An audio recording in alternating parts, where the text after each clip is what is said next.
देखो centres of triangles topic है, ठीक है। काफी सारे सेंटर्स होते हैं ट्रायंगल के।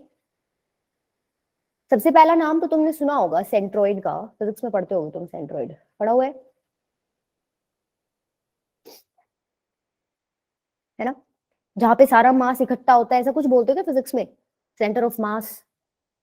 अगर तुमने सेंट्रोइड को जहाँ अपना, पे तीनों मीडियन मीट करते हैं। हाँ हाँ, वो तो मैथमेटिकल डेफिनेशन होगी ना। फिजिक्स में तुम क्या करते हो, वो एक मतलब एक कॉपी को तुम अपने हाथ पे घुमा सकते हो, अगर तुम्हें सेंटर मिल जाए, ऐसा कुछ तुमने सुना होगा, एग्जांपल्स दिए होंगे तो। Centre of mass. हम्म। देखो मैथ्स में क्या होता है, सपोज एक ट्रायंगल है, जहां पे तीनों मीडियंस इंटरसेक्ट करते हैं, उस पॉइंट को क्या बोलते हैं, उस पॉइंट को बोलते हैं सेंट्रोइड, ठीक है। तुमने दो चीजें पढ़ी होंगी क्या, एक पहली तो क्या, मीडियन जो होती है वो, मीडियन क्या करती है, सामने वाली लाइन को दो पार्ट इक्वल पार्ट्स में डिवाइड करती है। राइट, मीडियन बाइसेक्ट करती है लाइन को, मतलब ये वाला पार्ट इसके इक्वल है, ये वाला इसके इक्वल है, ये वाला इसके इक्वल है, राइट। अच्छा, एक चीज और भी सुनी होगी क्या, तुमने अपनी 10th क्लास में पढ़ा होगा, पता नहीं 10th में ही पढ़ा होगा, सेंट्रोइड जो है, जो सेंट्रोइड पॉइंट है, वो एक लाइन को किस रेशियो में डिवाइड करता है, 2:1 में। मतलब ये 2 है तो ये क्या है, 1। देखो ये निकल के कहां से आया, मैं ये भी बता देती हूँ। सपोज ये आपका ट्रायंगल है, ठीक है, आपने ना ये दो मीडियंस मान ली, ठीक है। मीडियन है, दैट मींस ये वाला पॉइंट और ये वाला पॉइंट मिड पॉइंट है, एग्री करते हो, यस मैम। बाइसेक्ट करते हैं ना सामने वाली साइड को, तो ये येलो वाले पॉइंट्स तुम्हारे मिड पॉइंट हो गए, राइट। मैंने इन मिड पॉइंट्स को ना ज्वाइन कर दिया, ठीक है। तुमने 10th क्लास में एक थ्योरम पढ़ी होगी, मिड पॉइंट थ्योरम, जिसमें तुम मिड पॉइंट्स को ज्वाइन करते थे तो क्या होता था, लाइन एक तो पैरेलल हो जाती थी, ठीक है, और क्या हो जाता था, ये वाली छोटे वाली लाइन इसकी हाफ होती है, राइट। अगर ये 2x है तो ये x हो जाती थी, ऐसा पढ़ा है तुमने 10th क्लास में, पढ़ा है ऑब्वियसली, मना मत करना, पढ़ के आए हो तुम ये। अच्छा, अगर ये लाइन पैरेलल हो गई इस रेड लाइन के, येलो वाली, तो मेरे को ये बताओ, ये वाला एंगल इसके इक्वल हो जाएगा और ये वाला एंगल इसके इक्वल हो जाएगा, कौन सी प्रॉपर्टी से, ऑल्टरनेटिंग थ्योरम। और ये वाला इसके इक्वल ऑटोमेटिकली हो जाएगा, जब दो एंगल्स इक्वल हो गए तो तीसरा तो अपने आप हो जाता है, तो ए सिमिलैरिटी हो जाएगी यहाँ पे, दोनों ट्रायंगल सिमिलर हो जाएंगे, तो तुम रेशियो लिख सकते हो साइड्स का। कौन सी साइड्स का लिखोगे, सीई अपॉन में ए बी किसके इक्वल हो जाएगा, सपोज ये ओ है, ओ ई, नहीं ओ सी अपॉन में ओ ई, इसके इक्वल हो जाएगा। सिमिलर ट्रायंगल्स की साइड्स का रेशियो इक्वल होता है, ये चीज आपने रिजल्ट पिछली क्लास में पढ़ा होगा, ठीक है। अब मेरे को ये बताओ सीई अपॉन ए बी क्या हो जाएगा,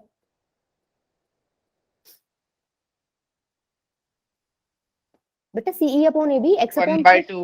1/2, ये आ गया आपका ओ ई अपॉन ओ ए का रेशियो। देखो मैंने यही लिखा है, ये हो गया 2 यूनिट तो ये हो गया 1 यूनिट, रेशियो आ गया, यही मैंने यहाँ लिखा था 2:1, ठीक है। मतलब क्या, सेंट्रोइड आपकी लाइन को किस रेशियो में डिवाइड करता है, 2:1, ठीक है। तो इन दो इंफॉर्मेशन की हेल्प से हम लोग सेंट्रोइड का क्या निकाल सकते हैं, कोऑर्डिनेट्स निकाल सकते हैं। कल को हमसे पूछ ले भाई सेंट्रोइड के तुम बताओ कोऑर्डिनेट्स क्या होंगे, कैसे निकालोगे, सपोज देखो ये ए है, ये बी है, ये सी है, ठीक है, ये x1 y1 है, ये x2 y2 है, और ये x3 y3 है, ठीक है। मेरे को ये बताओ, ये पॉइंट डी आपका मिड पॉइंट है, तो क्या मुझे तुम डी के कोऑर्डिनेट्स बता सकते हो, x2 प्लस x3 अपॉन में 2 और y2 प्लस y3 अपॉन में 2। Upon 2 y2 plus y3 upon 2, mid point formula use करके, ठीक है। अच्छा, ये आपको रेशियो पता है 2:1 है, सपोज ये पॉइंट ओ है, वैसे सेंट्रोइड को जी से रिप्रेजेंट करते हैं, चलो जी से ही कर देते हैं, जी से रिप्रेजेंट करते हैं हम सेंट्रोइड को। देखो मैं एडी को हॉरिजॉन्टल करके लिख रही हूँ, ठीक है। ये आपका पॉइंट है सपोज जी, ये रेशियो दे रखा है 2:1, ए आपका है x1 y1, और ये आपने निकाला ये x2 plus x3 upon 2, y2 plus y3 upon 2, right. क्या आप मेरे को आप जी के कोऑर्डिनेट्स बता सकते हो, अब तो इजी हो गया। x1 plus x2 plus x3 upon में 3 और y2 plus y3 plus y1 upon में 3। हाँ, मतलब क्या, वही दोबारा से सेक्शन फॉर्मूला यूज करके 1 को x1 से मल्टीप्लाई करो, इसको इससे करो, अपॉन में 3 करोगे, तो तुम्हारा x कोऑर्डिनेट, सपोज ये xy है, x कोऑर्डिनेट क्या आएगा, x1 plus x2 plus x3 upon में 3, और y आ जाएगा y1 plus y2 upon plus y3 upon में 3, ठीक है। किसी को दिक्कत यहाँ तक? मैंने सेंट्रोइड कैसे निकाले हैं? आपको क्वेश्चन में ट्रायंगल के वर्टिसेस दे देगा, पूछ लेगा सेंट्रोइड के कोऑर्डिनेट्स बताओ, ठीक है? या फिर वो क्या करेगा, आपको सेंट्रोइड के कोऑर्डिनेट्स दे देगा और कोई भी एक वर्टिसेस आपका मिस कर देगा भाई, वो कहेगा भाई ये वाला बताओ आप, सपोज वो अल्फा बीटा दे देगा, इसको बताओ अल्फा बीटा की वैल्यू क्या आएगी, तो आप बता दोगे अब इजीली? बता दोगे? चलें आगे। Yes ma'am.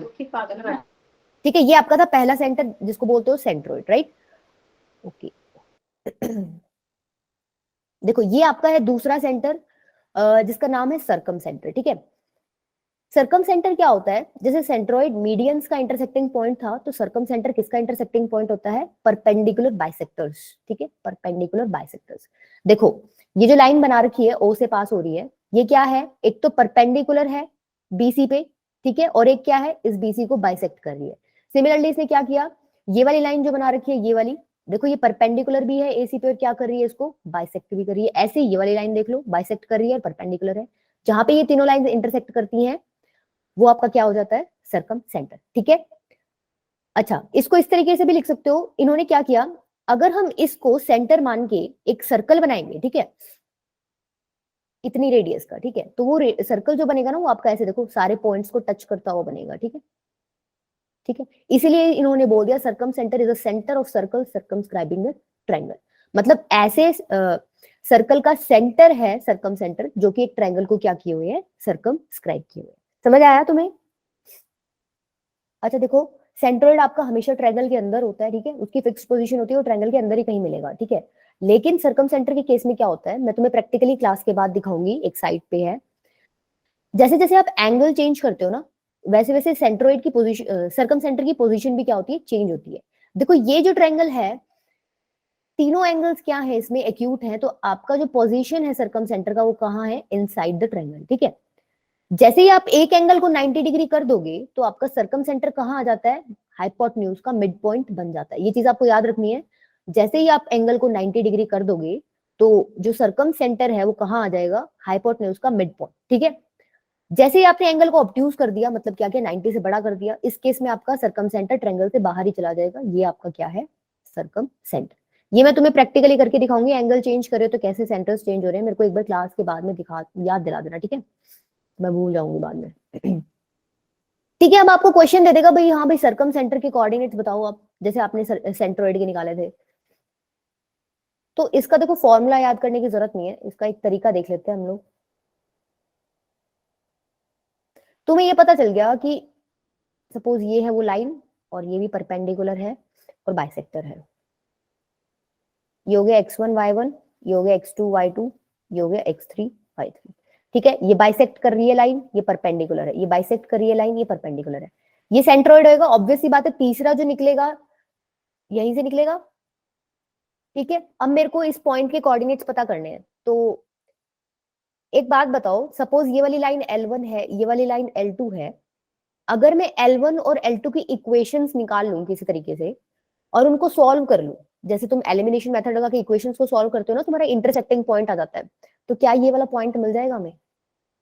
Yes ma'am. तो L1 और L2 की इक्वेशन पे बात आ गई, ठीक है? L1 की इक्वेशन के लिए मेरे को क्या क्या चाहिए? एक तो अगर मेरे को पॉइंट मिल जाए, और एक क्या मिल जाए? Slope, right? हम स्ट्रेट लाइन में यही पढ़ते आ रहे हैं, इक्वेशन के लिए हमें एक पॉइंट और स्लोप मिल जाए, हमारा काम बन जाएगा, राइट?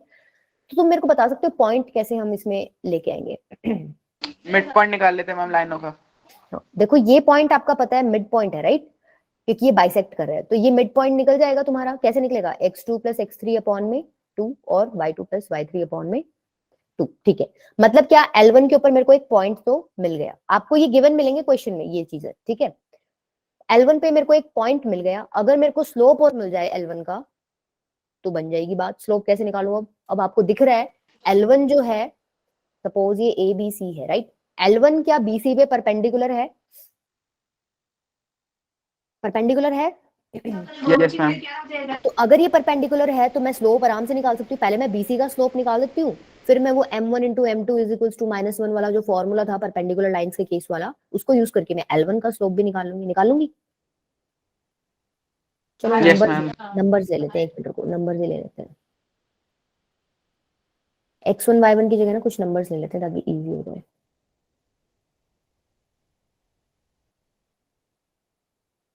सपोज ये ले लिया 2 3, ऐसे ही ले रही हूँ बेटा, कोई रैंडम, ठीक है, कुछ भी ले लिया मान लो। तो अब मेरे को ये बताओ, ये पॉइंट क्या हो जाएगा, 9/2 और 6/2, राइट? ये हो जाएगा,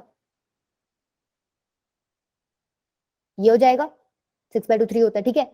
अगर मेरे को स्लोप निकालना है तो मैं क्या करूंगी, y2 minus y1 upon x2 minus x1, ठीक है। तो BC का स्लोप क्या हो जाएगा, 4 माइनस 2 अपॉन में 5 माइनस 4 कितना हो गया, 2 अपॉन में 1, दैट इज 2। अगर इसका 2 है स्लोप तो L1 का स्लोप कितना हो जाएगा, -1/2। ठीक है, स्लोप हो गया -1/2, राइट? स्लोप निकल गया, पॉइंट निकल गया, इक्वेशन लिख लोगे तुम, y minus y1 equals to m x minus x1, ठीक है। मतलब तुम L1 लाइन की इक्वेशन लिख दोगे। इसी तरीके से क्या करोगे, AC का मिड पॉइंट निकालना, एक पॉइंट तुम्हें L2 पे मिल जाएगा, ठीक है। और स्लोप के लिए क्या करोगे, पहले AC का स्लोप निकालना, फिर तुम परपेंडिकुलर लाइन का जैसे निकालते हो m1 into m2 equals to -1 करके तुम्हारी L2 की स्लोप आ जाएगी। पॉइंट मिल गया, स्लोप मिल जाएगा, तो L2 की इक्वेशन मिल जाएगी। दोनों इक्वेशंस को क्या कर लेना, सॉल्व करोगे तो तुम्हें क्या मिल जाएगा, ये सरकम सेंटर। समझ आया सबको? देखो बेटा, इसका फॉर्मूला भी है, लिखा भी होगा मेरे ख्याल से स्लाइड में, बट मत याद करना, मेरे हिसाब से मैंने तो कभी किया नहीं। ये मेथड इजी है, देखो आगे मिलेगा, देखो एक मिनट, ये रहा सरकम सेंटर का ये, ठीक है। इतना बड़ा फॉर्मूला याद करने की जरूरत नहीं है, आप जब सिंपल मेथड से कर सकते हो तो। बाकी अगर किसी को करना भी हो तो कर सकता है, भाई जिसकी मेमोरी शार्प ज्यादा हो तो, ठीक है। अच्छा, ये था सरकम सेंटर। अब एक बात देखो, मैंने जो ये सर्कल बनाया था इसको सेंटर कंसिडर करके, तुमने ये देख लिया कि ये क्या है सर्कल की, क्या है, क्या दिख रही है ये सर्कल की, रेडियस है बेटा, ये सुंदर नहीं बना यस मैम। है, ये इसकी रेडियस है, ठीक है। अब तुम्हें पता है सर्कल की रेडियस क्या होती है, इक्वल है सारी रेडियस। तो तुम्हें ये पता चल गया जो सर्कम सेंटर है वो वर्टिसेस से क्या है, इक्वल डिस्टेंस पे है, ठीक है। मतलब क्या, अगर ये ट्रायंगल है, ये सेंटर सर्कम सेंटर है, तो ये ए से जितनी दूरी पे है उतना ही ये बी से दूरी पे है, उतना ही ये क्या है, सी से दूरी पे है, ठीक है। समझ गए? चलें आगे। Yes ma'am. अच्छा, इसके बाद जो है ऑर्थो सेंटर, वो बिल्कुल सर्कम सेंटर जैसा ही है, बस एक छोटा सा डिफरेंस है। ऑर्थो सेंटर में क्या होता है, इस बार पिछली बार आपके थे परपेंडिकुलर बाइसेक्टर्स का इंटरसेक्टिंग पॉइंट, ऑर्थो सेंटर में क्या होता है, सिर्फ एल्टीट्यूड्स का इंटरसेक्टिंग पॉइंट, जो तुम हाइट बोलते हो ना, 90 90 और 90। अच्छा, इसमें और सर्कम सेंटर में डिफरेंस क्या हुआ, देखो सर्कम सेंटर जब हम बना रहे थे ना, तो हमारा जरूरी नहीं था, मतलब हमारा ये वाला जो पार्ट था, लाइन थी, ये वर्टेक्स से पास नहीं हो रही थी। लेकिन ऑर्थो सेंटर में क्या है, ये वर्टेक्स से पास हो रही है। तो क्या तुम्हें इस बार पॉइंट निकालने की जरूरत पड़ेगी क्या, पिछली बार तो हम मिड पॉइंट फॉर्मूला लगा के एक पॉइंट निकाल रहे थे। मुझे ये बताओ, सपोज ये लाइन L1 है, ये वाली लाइन L2 है, L1 पे कोई पॉइंट नजर आ रहा है? Yes ma'am, x1 y1। है ना, इस बार पॉइंट हमें अपने आप ही मिल गया, हमें मिड पॉइंट फॉर्मूला लगाने की जरूरत नहीं पड़ी, मतलब हमारा सर्कम सेंटर से एक काम कम हो गया, राइट। इसमें इस बार हमें पॉइंट मिल गया, सिर्फ स्लोप के लिए काम करना है। अब तुम्हें दिख रहा है ये वाली लाइन और ये वाली लाइन परपेंडिकुलर है, सेम जो पीछे किया था, इसका स्लोप निकाल के m1 into m2 equals to -1 use करके तुम L1 का स्लोप निकालना, उसके बाद ये वाला पॉइंट यूज करके और स्लोप यूज करके L1 की इक्वेशन निकालो, L2 की निकालो, इंटरसेक्टिंग पॉइंट निकालो, तुम्हारा क्या निकल जाएगा, ऑर्थो सेंटर, ठीक है। देखो, ऑर्थो सेंटर भी सर्कम सेंटर की तरह अंदर बाहर मूव करता है, जैसे जैसे हम एंगल चेंज करते हैं। एक्यूट वाले केस में तो वो अंदर ही रहता है, जैसे ही वो 90 डिग्री हो जाएगा ना, एंगल 90 डिग्री होते ही आपका ऑर्थो सेंटर कहाँ आ जाएगा, जिस वर्टेक्स पे आपका एंगल क्या बन रहा है, 90 डिग्री। देखो, तुमने देखा है कि ऑर्थो सेंटर क्या होता है, एल्टीट्यूड्स का क्या इंटरसेक्टिंग पॉइंट, ए से एल्टीट्यूड क्या जा रहा है, ए बी है, सी से एल्टीट्यूड क्या जा रहा है, सी बी है, जहां पे ये दोनों इंटरसेक्ट कर रहे हैं वही क्या हो जाता है तुम्हारा ऑर्थो सेंटर, तीसरा भी इसी में से पास करेगा, राइट। समझ आया? यस और मैम। उसमें सरकम सेंटर में कहां पे आ रहा था, राइट एंगल में सरकम सेंटर, हाइपोटेन्यूज के मिड पॉइंट पे। हाँ। ऑर्थो सेंटर में कहाँ आता है, वहां पे 90 डिग्री एंगल बनता है आपका वहां पे। जैसे ही आप इस बी को एंगल को 90 से बड़ा कर दोगे तो ऑर्थो सेंटर भी आपका कहाँ आ जाएगा, बाहर आ जाएगा, ठीक है। ये चीज मैं तुम्हें दिखाऊंगी प्रैक्टिकली, मेरे को याद दिला देना एक बार। अच्छा, इसके बाद क्या रह गया, एक इन सेंटर रह गया, इधर आ जाओ, देखो ये, देखो ये दिखा रखा है इन्होंने, जैसे ही 90 डिग्री से बड़ा किया ये बाहर चले गए एल्टीट्यूड्स, ठीक है। समझ रहे हो, ये बाहर चला गया, ये बिल्कुल बी पे ही आ गया, ये क्या है एक्यूट था तो अंदर ही है ट्रायंगल के, ठीक है। अच्छा इन सेंटर के लिए तुम्हें क्या क्या याद रखना है, देखो इन सेंटर में क्या होता है, एंगल बाइसेक्टर्स जहां पे इंटरसेक्ट करते हैं, सपोज ये कोई ट्रायंगल है, ये एंगल बाइसेक्टर्स है, एंगल बाइसेक्टर्स मतलब जहां से जो ये लाइन, एंगल्स को दो इक्वल पार्ट में डिवाइड करें।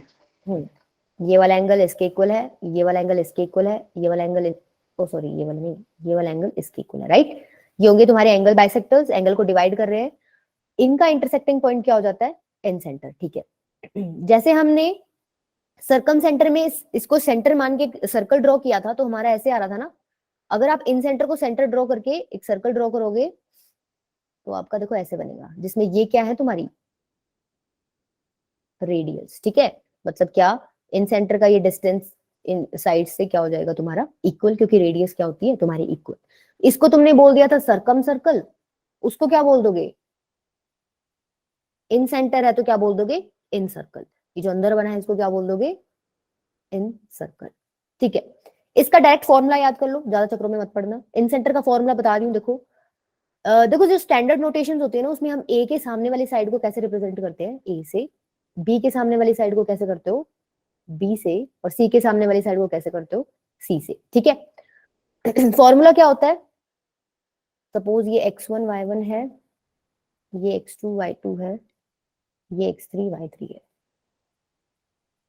क्या हो जाएगा फॉर्मूला, सपोज इसके कोऑर्डिनेट्स है एक्स वाई, तो x की वैल्यू क्या हो जाएगी, a x1, a को मल्टीप्लाई करो x1 से, b को मल्टीप्लाई करो x2 से, और c को किससे करोगे, x3 से, राइट, अपॉन में a प्लस बी प्लस सी। y क्या हो जाएगा इसी हिसाब से, आइडिया लगा लो, x1 x2 x3 की ए जगह y y1 y p y2 plus c y3 upon, देखो इसको डेरिवेशन बहुत लंबी है, मैं कॉन्सेप्ट बता देती हूँ क्या यूज होएगा। एंगल बाइसेक्टर थ्योरम पढ़ी है तुमने 10th क्लास में, कि अगर ये एंगल बाइसेक्टर है तो ये सपोज बी और सी रेशियो है साइड्स का, तो इन जहां पे जिस लाइन पे ये एंगल बाइसेक्टर इंटरसेक्ट कर रहा है उन दोनों साइड्स को किस रेशियो में डिवाइड करेगा, बी और सी, ठीक है। मतलब उस साइड को किस रेशियो में डिवाइड करेगा, बीसी में। अगर ये बीसी है तो ये रेशियो क्या हो जाएगा, बीसी। तो देखो यहाँ सी बी था तो ये रेशियो भी क्या हो जाएगा, सी बी, ठीक है। आपको दो पॉइंट्स पता है, रेशियो पता चल गया, तो हम सेक्शन फॉर्मूला यूज करके क्या करते हैं, ये वाला पॉइंट निकालते हैं। उसके बाद हम क्या करते हैं, थोड़ा सा ओवरव्यू बता रही हूँ, ज्यादा इसको ड्राइव नहीं करवाऊंगी।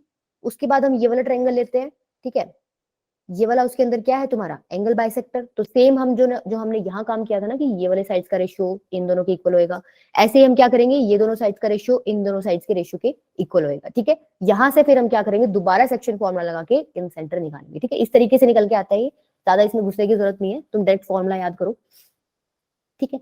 समझ आया इन सेंटर का, कर लोगे यस डायरेक्ट मैम। फॉर्मूला। अच्छा देखो एक एक्स सेंटर भी होता है, वो भी इसी तरीके से होता है, वो इसी में समझा देती हूँ।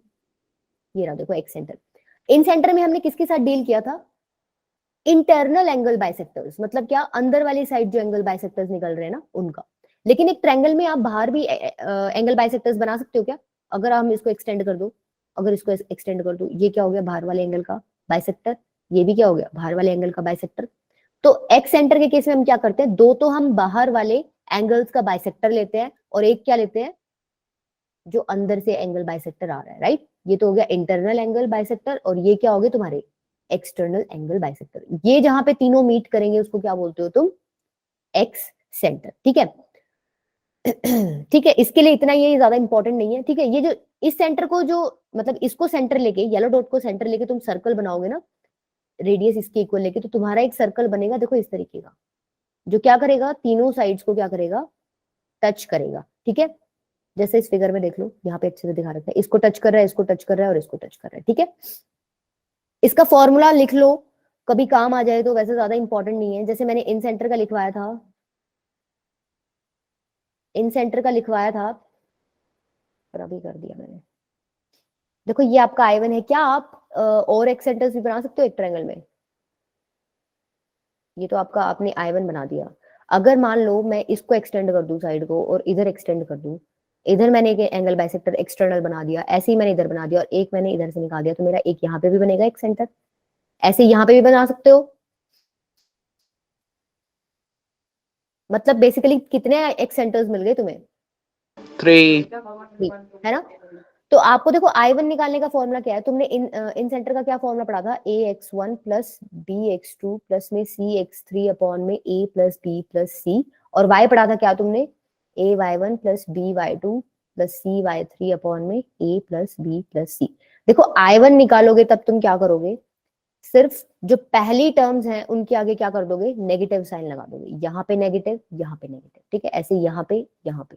जब तुम I2 निकालोगे तो तुम क्या करोगे, इस बार पहली वाली पे नहीं लेकिन सेकंड वाली के साइन को क्या कर दोगे तुम, नेगेटिव। तो अब तुम्हें I3 का समझ आ गया होगा क्या करना है। I3 में क्या करोगे,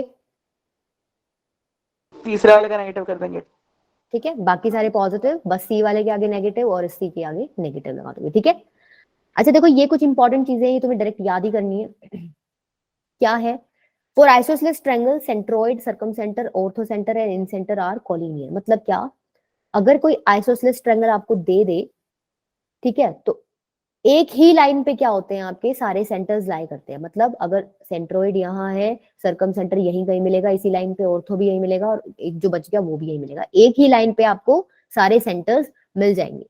लेकिन इक्विलेटरल ट्रायंगल में क्या होता है, इक्विलेटरल ट्रायंगल में तो और भी सही काम हो जाता है, क्या कि पॉइंट ही एक हो जाता है आपका। मतलब अगर ये बोल दिया ना उसने कि ये इन सेंटर है और ट्रायंगल इक्विलेटरल है, तो आप अपने आप बोल दो कि यही क्या है, सर्कम सेंटर, यही पॉइंट क्या है, ऑर्थो सेंटर, यही पॉइंट क्या है, सेंट्रोइड।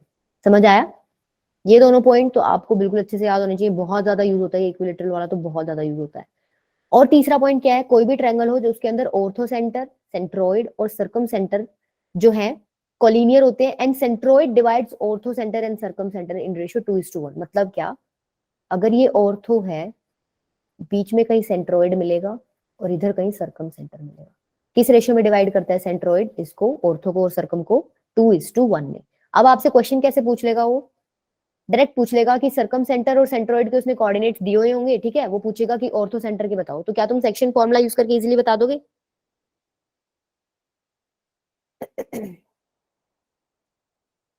ठीक है, ओके। ये देखो ये इन सेंटर का ही फॉर्मूला दे रखा है, ये पढ़ लेना एक बार, ठीक है। किसी को डेरिवेशन की जरूरत हो तो इसमें डेरिवेशन भी कर रखी है, वो भी देख लेना, ठीक है। चलो मेरे को ये बताओ फिर, find the coordinates of in center of the triangle whose vertices are this this this. मतलब क्या, आपको इन सेंटर के कोऑर्डिनेट्स निकालने हैं। सपोज ये ट्रायंगल है ए बी सी, ठीक है, इसके वर्टिसेस दे रखे हैं 0 6, इसके दे रखे हैं 8 और 12, और इसके क्या दे रखे हैं 8 और 0।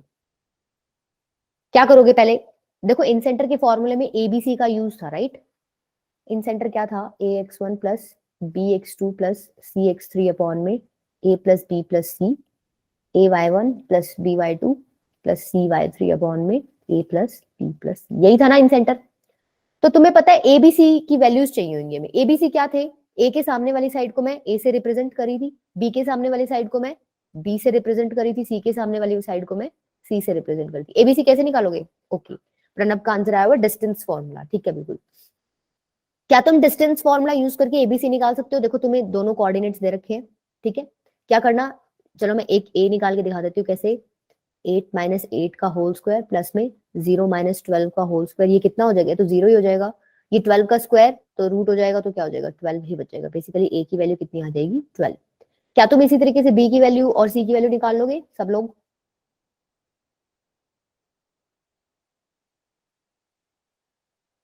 खा के नहीं आएगा बेटा आज कुछ। ठीक है, एबीसी की वैल्यू आते ही तुम्हें पता ही है, x1 ये देखो x1 y1, ये है तुम्हारा x2 y2, ये तुम्हारा x3 y3, सब कुछ दे रखा है। x1 y1 x2 y2 x3 y3 सारी वैल्यूज दे रखी हैं, एबीसी की वैल्यू तुम निकाल लोगे। जस्ट आपको क्या करना है, पुट करना। बेटा कुछ वो लग रहा है, प्रणब स्लो स्लो लग रहे हो तुम आज।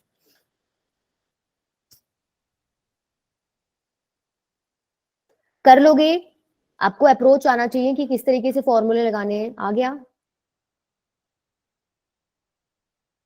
चले आगे।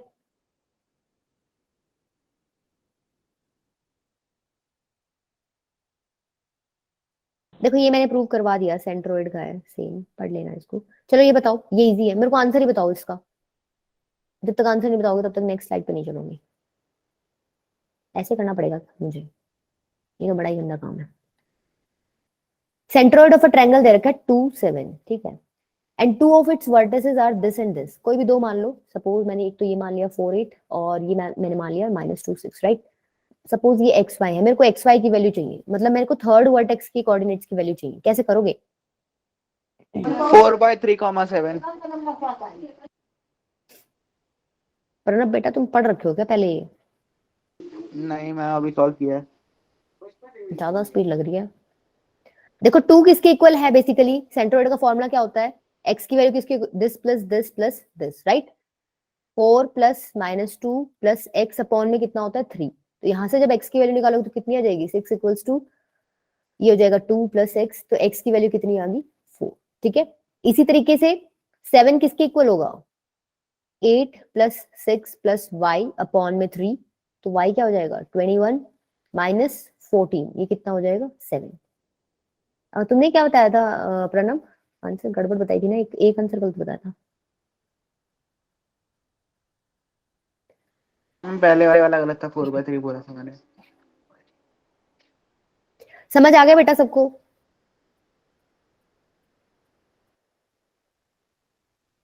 ठीक, पर प्रणब के अलावा कोई है क्या क्लास में? अच्छा, राज के अलावा?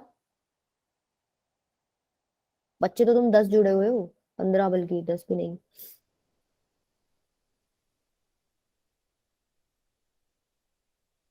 देखो मैंने ये वाला फॉर्मूला लगाया, x1 plus x2 plus x3 upon में 3। ये किसके इक्वल होता है? सपोज ये कोऑर्डिनेट्स थे ए बी, ये ए की वैल्यू है, बी की वैल्यू क्या होती है? y1 plus y2 plus y3 upon में 3, ठीक है। तो मैंने सिर्फ वैल्यूज पुट की है, x1 x2 x3 की यहाँ पुट कर दी, y1 y2 y3 की यहाँ पुट कर दी और अपने आंसर निकाल लिए, ठीक है।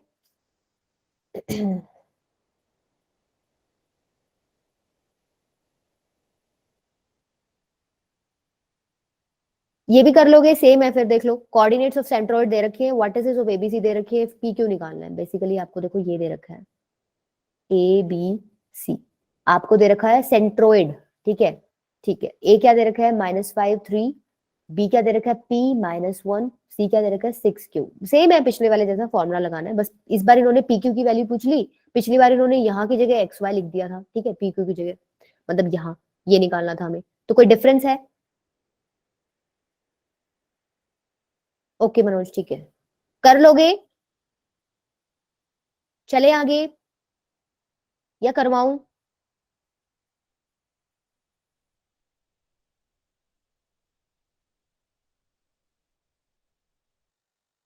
चलो ये वाला ट्राई करो एक बार। The triangle formed by the lines this this this, हमें बताना क्या है? आइसोसेलेस है, इक्विलेटरल है, राइट एंगल है, या नन ऑफ दीज है। आपको बताना है कि ये 3 लाइंस के थ्रू आपका ट्रायंगल क्या बनेगा। पहले तो एक बार देख लेते हैं, ठीक है। सपोज ये ट्रायंगल है, इसकी 3 लाइंस दे रखी है, 3 साइड्स दे रखी है। ये x plus y is equals to 0 है, ये 3x plus y is equals to 4 है, ठीक है। मेरे को वर्टिसेस निकालने हैं, कैसे निकालूं? सॉल्व कर लेंगे क्वेश्चन को। इसको सॉल्व कर लो, बी निकल जाएगा, इसको सॉल्व करो, सी निकलेगा, और इसको सॉल्व करो, ए निकलेगा। क्या निकलेगा बताओ, क्या निकलेगा? मेरे को प्रणब से आंसर नहीं चाहिए, मुझे कौन बताएगा answer?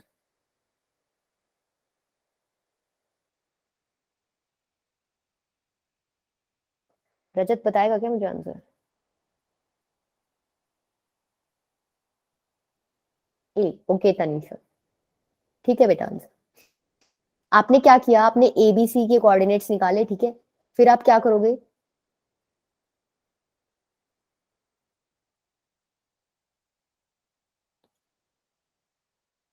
-2y is equals to -4, y की वैल्यू कितनी आ गई? 2, यही आ रही है।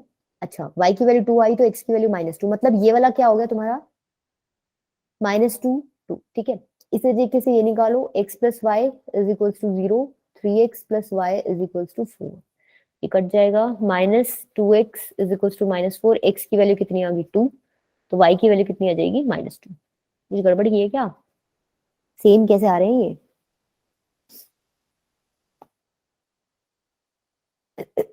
चेक करो भी क्या गड़बड़ की है, ऐसे तो तुम सॉल्व करते नहीं, ऐसे ही कर लो। x plus y equals to 0, x plus 3y is equals to 4 minus minus minus cut गया -2y -4y is ma'am equals to same 2। कहाँ आ रहे, डिफरेंट आ रहे हैं।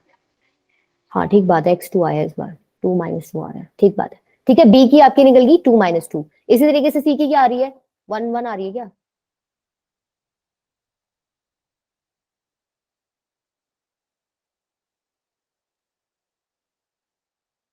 अरे इधर मल्टीप्लाई करना पड़ेगा, 9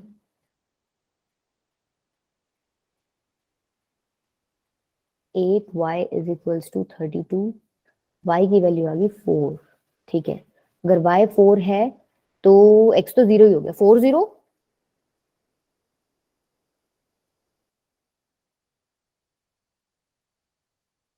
तो मैं लिखती हूँ, तुम मेरे को बता नहीं सकते मैम आप गलत लिख रहे हो।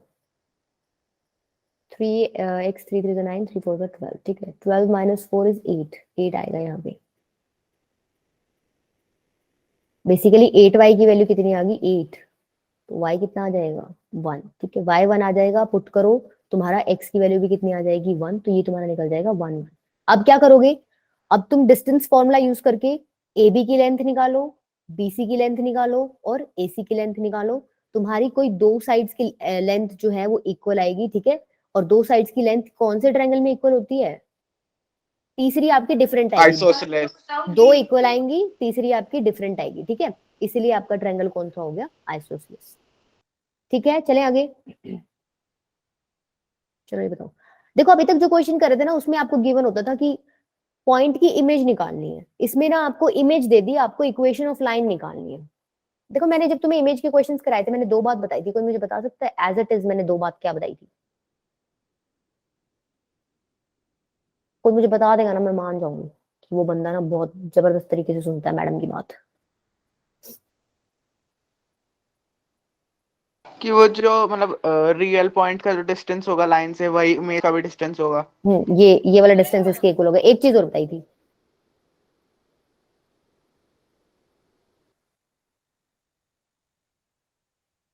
क्या मैंने ये परपेंडिकुलर नहीं बताए थे? हाँ मैम हाँ। ठीक है, तो तुम्हें क्या दे रखा है, तुम्हें इस बार पॉइंट दे रखा है 2 1। ठीक है, और तुम्हें क्या दे रखा है, इमेज का भी दे रखा है पॉइंट। क्या करोगे, मेरे को इस ग्रीन लाइन की इक्वेशन चाहिए। अगर मुझे इस ग्रीन लाइन का स्लोप मिल जाए और क्या मिल जाए, एक पॉइंट मिल जाए, तो मेरी बात बन जाएगी। देखो पॉइंट तो तुम्हें दिख रहा होगा कैसे मिलेगा, क्या ये मिड पॉइंट है?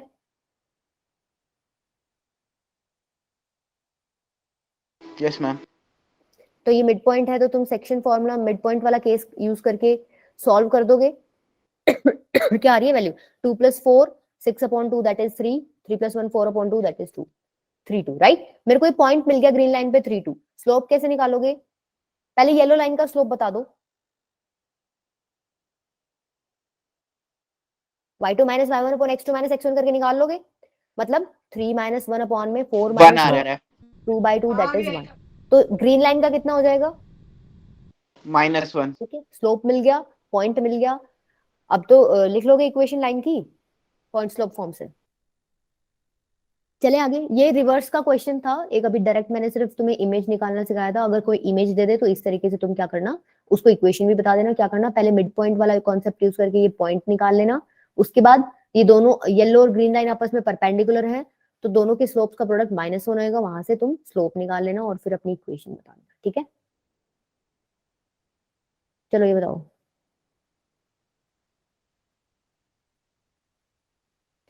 देखो आपको इक्वेशन निकालनी है straight line which passes through the intersection of the straight line this and this. ये दो लाइंस हैं, इनके इंटरसेक्टिंग पॉइंट से आपकी लाइन गुजर रही है।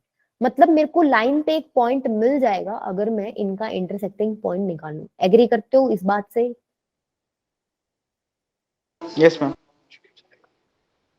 इसको भी 3 से कर दो, 3x - 3y - 6 is equal to 0। इनका इंटरसेक्टिंग पॉइंट क्या हो जाएगा, माइनस प्लस प्लस ये कट जाएगा, 5y + 10 is equal to 0। y की वैल्यू कितनी आ गई, -2 राइट।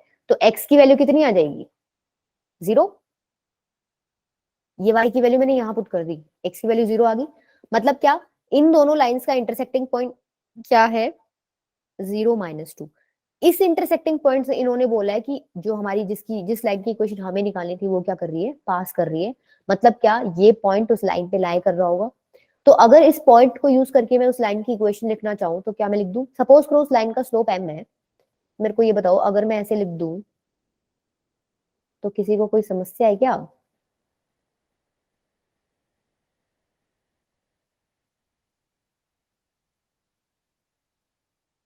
बताओ, समझ आई सबको कैसे लिखी है मैंने?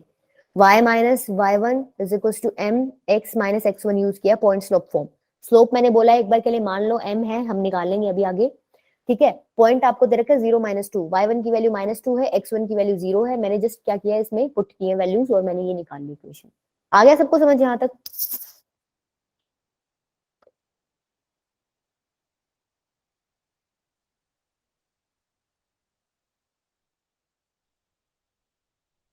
बेटा मैं एक ही बच्चे को पढ़ा रही हूँ क्या? बोला एटलीस्ट थोड़ा मोटिवेट तो कर दिया करो टीचर्स को, वैसे शाम तक बैठे रहते हैं तुम्हारे लिए। यहाँ तक इक्वेशन आ गई, ठीक है ठीक है ठीक है ठीक है। थोड़ा इमोशनली होना पड़ता है तुम्हारा, ये क्या ही करें। मतलब तुम्हें पता चल गया, देखो एक जो लाइन है वो इस पॉइंट से पास करी थी, तो अगर मैं ये ग्राफिकली ड्रॉ करना चाहूँ तो क्या मैं ऐसे कर सकती हूँ? 0 - 2 यहीं कहीं लाई कर रहा होगा, ठीक है। सपोज वो लाइन ना ऐसे जा रही है, ठीक है। तो क्या तुम मेरे को इस येलो लाइन पे ये पॉइंट बता सकते हो? x, 0। नहीं, एक्स की वैल्यू भी बता सकते हैं हम बेटा प्रणव। मेरे को उस लाइन की देखो इक्वेशन पता है, येलो लाइन की ही तो निकाली है मैंने ये। मनोज बेटा एक्स की वैल्यू 0 आएगी, देखो y की वैल्यू -2 है तो मैंने यहाँ पुट करा, तो x प्लस 2 - 2 इज इक्वल्स टू 0, तो x प्लस 0 इज इक्वल्स टू 0, तो x की वैल्यू 0 ही आएगी। समझ रहे हो? प्रणब बेटा क्या करते हैं, जब एक इक्वेशन दी होती है और मुझे एक्सिस पे एक पॉइंट दिया होता है, ये मैंने बताया था आपको, एक्स एक्सिस पे एक पॉइंट देखना है, x, 0 की फॉर्म का होएगा। इसका मतलब ये जो ब्लू इक्वेशन मैंने लिखी है ये येलो लाइन की है, तो अगर मेरे को एक्स एक्सिस पे पॉइंट चाहिए तो मैं इस इक्वेशन पे क्या कर दूंगी? y को 0 कर दूंगी, राइट। अगर मैं y को 0 कर दूंगी तो मेरा यहाँ से x की वैल्यू क्या आ जाएगी? 2/m आ जाएगी। दैट मीन्स ये पॉइंट क्या है बेसिकली? 2/m 0। समझ आया सबको? जब भी आपको एक्सिस पे कोई पॉइंट चाहिए होता है तो क्या करा करो, उस लाइन की इक्वेशन में अगर एक्स एक्सिस पे चाहिए तो y को 0 कर दो, अगर y एक्सिस पे चाहिए तो क्या कर दोगे? x को 0 पुट कर दोगे, ठीक है। अच्छा अब क्या करोगे? देखो तुम्हें पॉइंट मिल गया, और क्वेश्चन में देखो क्या दिया हुआ है, कि क्या दिया हुआ है कि जो लाइन है वो एक ट्रायंगल बना रही है with the axis whose area is 8 square unit. मतलब क्या, एक ट्रायंगल बनता तो हमें नजर आ रहा है, ठीक है। इसका एरिया कितना होएगा? 8 स्क्वायर यूनिट। अच्छा नहीं बेटा, स्क्रीन पे गलत लिखा हुआ है, और दूसरे तरीके से बताओ मुझे कैसे कितना होएगा। अरे half one, into base into height. Half into base into height. Half into base कितना है, हाइट कितनी है? बेस है 2/m और हाइट है +2। ठीक है, मैंने माइनस इसलिए लिया क्योंकि हम एरिया से डील कर रहे हैं, अल्टीमेटली जाके नीचे तुम्हें माइनस हटाना ही पड़ेगा, ठीक है। और वैसे भी लेंथ लेते हो तो पॉजिटिव ही लेंगे। अच्छा ये कट गया, एम की वैल्यू कितनी आ गई? 1/4, राइट। एम की वैल्यू मिल गई, ये मेरी लाइन की इक्वेशन थी, इसमें मेरे को बस एक एम की कमी थी, मुझे एम की वैल्यू मिल गई। अब मेरे को लाइन की इक्वेशन मिल जाएगी, एम की जगह क्या पुट कर देना? y/4। समझ आया सबको क्वेश्चन?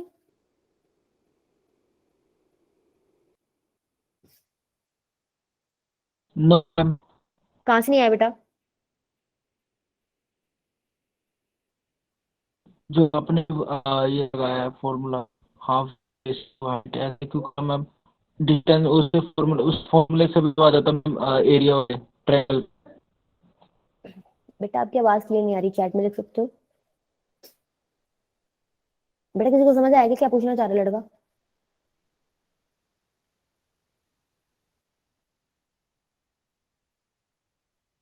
किसी को नहीं आया बेटा समझ? बताना ही पड़ेगा आपको चैट में, आप एक बार चैट में लिखो, आती हूँ यहाँ पे वापस फिर। अच्छा चलो देखो, एक ही लास्ट क्वेश्चन हो रहा है, फिर बेटा आपकी प्रॉब्लम पे आते हैं, ठीक है। बाद में मेरे को लिख दो चैट पे, मैं देख के बता दूंगी। देखो ये क्वेश्चन है, the line this moves in such a way that this, एक कंडीशन दे रखी है, right. 1 + a² + 1 upon, sorry 1/a² + 1/b² equals to 1/c², जहाँ पे c क्या है? कांस्टेंट है, ठीक है। ये आपको एक कंडीशन गिवन है। हमें शो करना है locus of the foot of perpendicular from origin to the given line is this. ठीक है, पहले तो एक बार बना लेते हैं, पूछना क्या जा रहा है। ये ऑरिजिन से क्या डाल रहे हैं, फुट ऑफ परपेंडिकुलर डाल रहे हैं, राइट। किस लाइन पे, x by A plus y by b is equal to 1, ये लाइन की इक्वेशन है। ठीक है, ये बोल रहा है कि ये जो लोकस, ये जो फुट ऑफ परपेंडिकुलर है, इसका लोकस बताना है। क्योंकि लोकस क्यों बताना है, क्योंकि ये जो लाइन बता रहे हैं ना, ये घूम रही है। ठीक है, तो ऑब्वियस सी बात है वो फुट ऑफ परपेंडिकुलर भी घूमेगा। ठीक है, तो मैंने क्या कहा था, जब कोई पॉइंट मूव कर रहा होता है तो लोकस क्या होता है, वो जो कहाँ कहाँ जाएगा वो उसका रास्ता बताता है, लोकस पाथ को बोलते हैं, राइट। ये मैंने तुम्हें बताया था। कौन सा फॉर्मूला बेटा, ट्रायंगल के एरिया के तो बहुत सारे फॉर्मूले, पर आपको दिख रहा है यहाँ 90 डिग्री का एंगल बन रहा है, क्यों चक्रों में पड़ रहे हो। 1/2 इंटू बेस इंटू हाइट लगाना है सीधा। अब यहाँ हेरोन्स फॉर्मूला लगाओगे क्या, पहले साइड्स का एरिया। अच्छा वो वाला कह रहे हो आप, वो 1/2 इंटू x2 माइनस x3 वो वाला।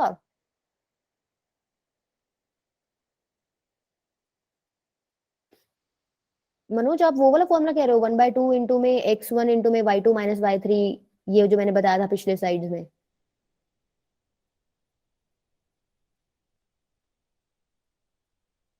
जल्दी बताओ बेटा, यस नो लिखने में कितना टाइम लगता है।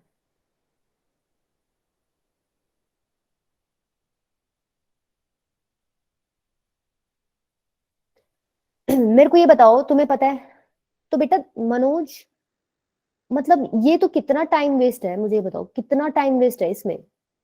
यहाँ पे हमें 1 सेकंड भी नहीं लगा है 1/2 इंटू बेस इंटू हाइट लगाने में। आप कर सकते हो इससे भी, नो डाउट, पर ये बहुत एक्स्ट्रा टाइम लेगा आपको, कोई जरूरत नहीं है आपको इसकी। जब आपको कोई भी, वैसे भी ये तो सबसे पहली चीज है, कोई भी ट्रायंगल आपको दिखे जिसमें 90 डिग्री आपका एंगल दिख जाए आपको, तो आप हमेशा पहले दिमाग में 1/2 इंटू बेस इंटू हाइट ही लेके आया करो। ठीक है, सबसे आसान फॉर्मूला है, सबसे जल्दी सॉल्व होता है ये वाला, तो आपको मतलब आना ही नहीं चाहिए दिमाग में।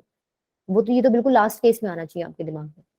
ठीक है, कर सकते हो आप, आंसर आपका इससे भी निकल जाएगा नो डाउट, क्योंकि आपको पता है ये क्या है, आपका 0 0 है, तो बेसिकली आपको तीनों वर्टिसेस मिल गए। ठीक है, यहाँ पे इजीली भी निकल जाएगा क्योंकि 0 0 है आपकी वैल्यूज। ठीक है, इतना टाइम नहीं लगेगा, बट स्टिल आपको ये वाला यूज करना चाहिए 1/2 इंटू बेस इंटू हाइट। ठीक है, अच्छा देखो ये जो लाइन है, ये वाली लाइन, ये ए बी के परपेंडिकुलर है, सपोज ये पी बी है। ठीक है, तो तुम मेरे को पीबी, ये पी ओ ले लो बेटा, पी ओ की इक्वेशन बता सकते हो। ए बी के परपेंडिकुलर है पी ओ, तो ए बी के परपेंडिकुलर लाइन की इक्वेशन क्या लिखोगे तुम। देखो ये ऐसे हो जाएगी, x by A plus y by B minus 1 is equal to 0। चलो इसको -1 को इधर मत लिखे, ऐसे ही बता दो मेरे को। A X plus B Y plus C is equal to 0 के परपेंडिकुलर इक्वेशन मैंने तुम्हें एक सिंपल तरीका बताया था लिखने का, क्या करते थे,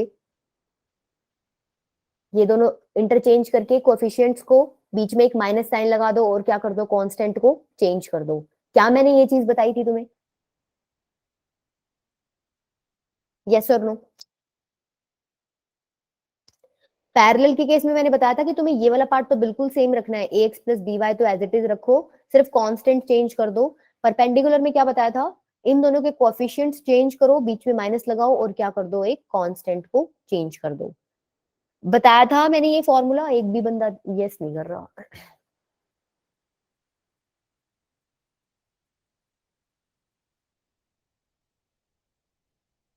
प्रणब बेटा तुम्हें ये उसमें स्ट्रेट लाइंस में रिमेम्बर था, ये आगे आते ही हो गया।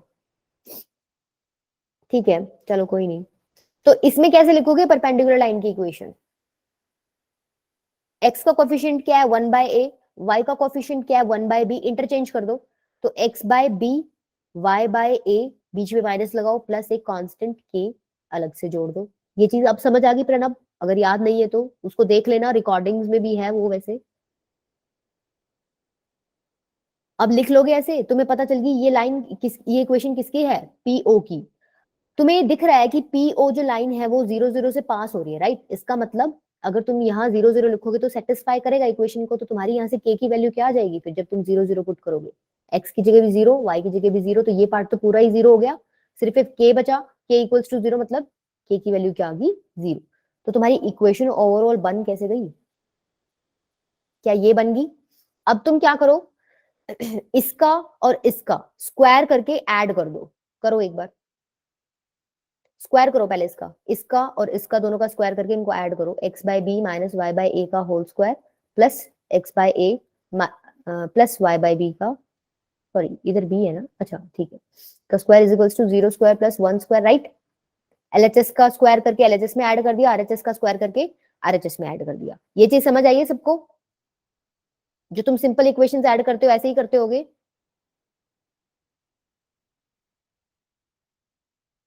तुम क्या करते हो, ये वाला पार्ट एलएचएस में ऐड करके एलएचएस में लिखते हो, आरएचएस वाला ऐड करके आरएचएस में लिखते हो। मैंने वही वाला काम किया, राइट। अब एक बार ब्रैकेट्स खोल दो, x square by B square plus y square by A square minus 2xy upon में ए बी। इधर से ब्रैकेट खोलोगे तो x square by A square plus y square by B square plus 2xy upon में a B, right. ये किसके equal आ गया, 1 के इक्वल, राइट। अच्छा ये वाला पार्ट तो कट ही गया, ठीक है। अब देखो इसमें से और इसमें से तुम्हारा एक्स स्क्वायर कॉमन आ रहा है, अंदर क्या बचेगा, 1 by B square plus 1 by A square, plus इसमें से और इसमें से तुम्हारा वाई स्क्वायर कॉमन आ रहा है, अंदर क्या बचा, 1 by A square plus 1 by B square is equals to 1। क्या तुम्हें एक कंडीशन गिवन दिख रही है क्वेश्चन में? 1 by A square plus 1 by B square की वैल्यू कितनी दे रखी है इन्होंने, 1 बाय सी स्क्वायर। पुट कर दो यहाँ पे, इस ब्रैकेट में और इस ब्रैकेट में मैंने वैल्यू पुट किया 1 बाय सी स्क्वायर। तो यहां से जब तुम एलसीएम लोगे, क्या तुम्हारा ये आंसर आ जाएगा, बताओ। यही हमें क्या करना था, प्रूव करना था। समझ आ गया सबको?